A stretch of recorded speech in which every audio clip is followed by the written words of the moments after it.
Hospital آئے گا اس کا hepatitis B C کا ٹیسٹ ہونا چاہیے. اسی طرح ہی جب تو گائناکالوجسٹ کہتی ہے ہیپیٹائٹس بی سی کا ٹیسٹ کروا کے اس ٹائم انہیں پتہ لگتا ہے کہ ہیپیٹائٹس سی ہے.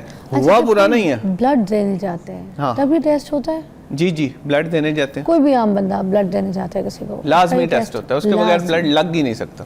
اچھا تو زیادہ جو ینگ لوگ ہیں تب انہیں پتہ لگتا ہے کہ ہمیں ہیپیٹائٹس بی اور سی ہے. ایک بلڈ دینے جاتے ہیں اور دوسرا جب اپنا باہر جانے کے لیے میڈیکل کرواتے ہیں تب اکثر لوگوں کو کوئی ویکسینیشن اس کی جو پہلے سے کوئی کروا لے اور اس کو یہ جو ہے ہیپیٹائٹس سی سے بچاؤ ہو سکے. انفارچونیٹلی ہیپیٹائٹس سی کی ویکسین بن نہیں سکی. ہیپیٹائٹس بی کی ویکسین ہے جو کہ ہمارا جو ای پی آئی ہے اس میں انکلوڈ ہے. اب جتنے بھی بچے ہیں ان کو ہیپیٹائٹس بی کی ویکسین لگ رہی ہے لیکن ہیپیٹائٹس سی کی ویکسین ہے نہیں. اچھا, وہ ابھی بن ہی نہیں پائی. ہم ہیپیٹائٹس سی کے بارے میں بات کریں, اگر پریگننٹ خواتین کے بارے میں بات کریں, اگر کسی کو ہو گیا تو جو نیو بورن بیبی ہے اس کو بھی ہوگا, چانسز ہے انہیریٹڈ ہوتا ہے, یا پھر پریگننٹ عورت کو لگ سکتا ہے تو پھر اگر بچے کو بھی ساتھ لگ جائے چانسز ہے. اچھا, بڑا اچھا سوال کیا آپ نے. اس کے آپ کے جواب کے ساتھ میں 2-3 چیزیں ایڈ کروں گا. سب سے پہلا تو آپ کا کوشچن ہے کہ یہ بچے کو ٹرانسفر ہو سکتا ہے یا نہیں.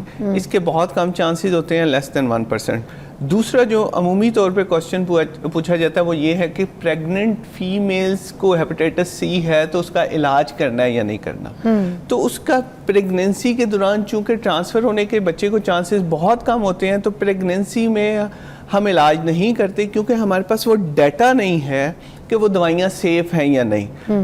کچھ ٹرائلز ہیں وہ کہتے ہیں سیف ہیں, آپ دے سکتے ہیں, لیکن اس کی گائیڈ لائنز نہیں ہیں. اس لیے پریگننسی میں ہیپیٹائٹس سی کا پتہ لگے تو اس کا علاج نہیں کیا جاتا, پریگننسی ختم ہونے کے بعد کیا جاتا ہے. اور ایک اور اس سے سوال جوڑ کے پوچھا جاتا ہے کہ اگر کسی خاتون کو ہیپیٹائٹس سی ہے تو وہ فیڈ کروا سکتی ہے یا نہیں کروا سکتی, اور گائیڈ لائن بڑی کلیئر ہے اس معاملے میں کہ اسے فیڈ کروانا چاہیے. اسے کیوں؟ کیونکہ وہ پھیلنے کے چانسز اتنے نہیں ہیں, لیکن اگر وہ فیڈ نہیں کروائے گی بچے کو زیادہ نقصان ہونے کے چانسز. اچھا, پریگننسی میں بھی بہت سی ایسی جو ہے نا کچھ کہتے ہیں بیماریاں یا انفیکشنز یا کوئی ایسی چیزیں وہ عورت کو سم ٹائمز نہیں لگتی, بٹ ہیپیٹائٹس سی لگ سکتی ہے پریگننٹ وومن کو. بیسیکلی لگتا نہیں ہے, اس ٹائم پتہ لگتا ہے کہ یہ ہیپیٹائٹس سی بھی ہے. ہم نے بات کی نا کہ ہمارا اصول ہے پاکستان میں جو بھی ہاسپٹل آئے گا اس کا ہیپیٹائٹس بی سی کا ٹیسٹ ہونا چاہیے. اسی طرح ہی جب کنسیپشن کے بعد وہ جا کے چیک اپ کروانا شروع کرتے ہیں تو گائناکالوجسٹ کہتی ہے ہیپیٹائٹس بی سی کا ٹیسٹ کروا کے اس ٹائم انہیں پتہ لگتا ہے کہ ہیپیٹائٹس سی ہے. ہوا برا نہیں ہے. بلڈ دینے جاتے ہیں تبھی ٹیسٹ ہوتا ہے. جی بلڈ دینے جاتے ہیں. کوئی بھی عام بندہ بلڈ دینے جاتا ہے کسی کو لازمی ٹیسٹ ہوتا ہے, اس کے بغیر بلڈ لگ ہی نہیں سکتا. اچھا, تو زیادہ جو ینگ لوگ ہیں تب انہیں پتہ لگتا ہے کہ ہمیں ہیپیٹائٹس بی اور سی ہے. ایک بلڈ دینے جاتے ہیں اور دوسرا جب اپنا باہر جانے کے لیے میڈیکل کرواتے ہیں تب اکثر لوگوں کو کوئی ویکسینیشن اس کی جو پہلے سے کوئی کروا لے اور اس کو یہ جو ہے ہیپیٹائٹس سی سے بچاؤ ہو سکے. انفارچونیٹلی ہیپیٹائٹس سی کی ویکسین بن نہیں سکی. ہیپیٹائٹس بی کی ویکسین ہے جو کہ ہمارا جو ای پی آئی ہے اس میں انکلوڈ ہے. اب جتنے بھی بچے ہیں ان کو ہیپیٹائٹس بی کی ویکسین لگ رہی ہے لیکن ہیپیٹائٹس سی کی ویکسین ہے نہیں.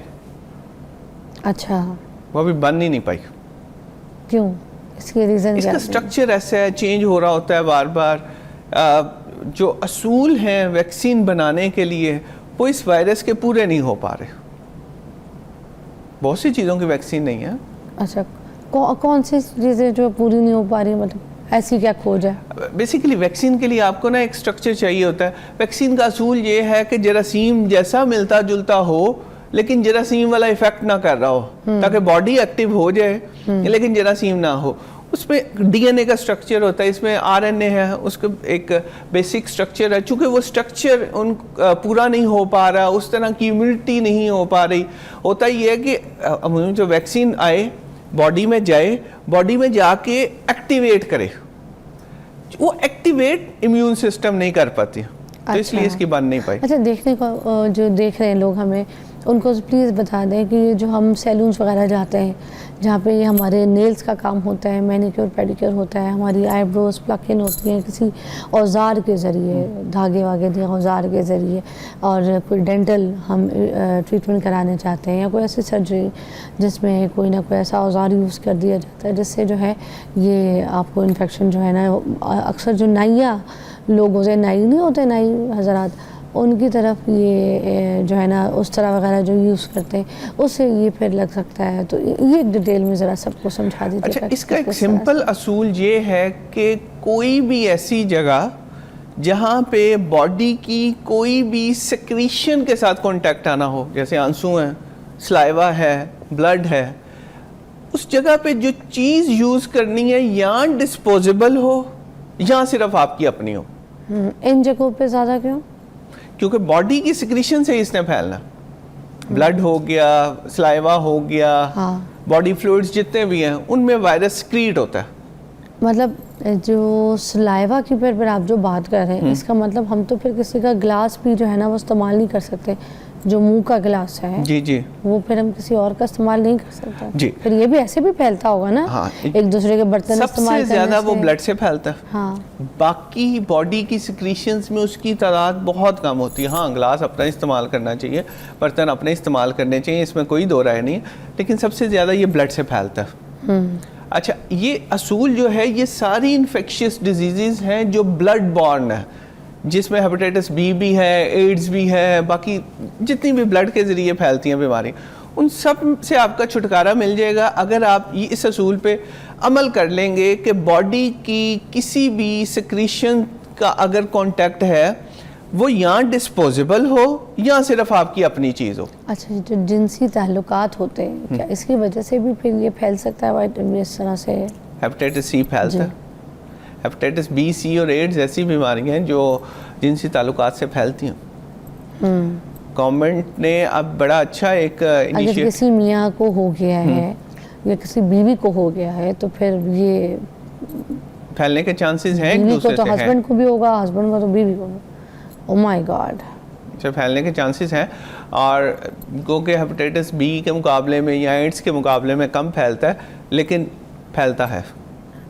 اچھا, تو تھینک یو سو مچ, بہت بہت شکریہ, آپ نے ہمیں بہت اچھی طریقے سے سمجھایا. اور آخر میں میں سب کو یہ بھی آپ کی بات کو آگے بڑھاتے ہوئے میسج دوں گی کہ آپ اپنا جو ہے نا خیال کریں. بال کٹوانے جائیں, کسی نائی کے پاس جائیں تو آپ اپنا خیال خود کریں, اس نے آپ کا خیال نہیں کرنا ہے.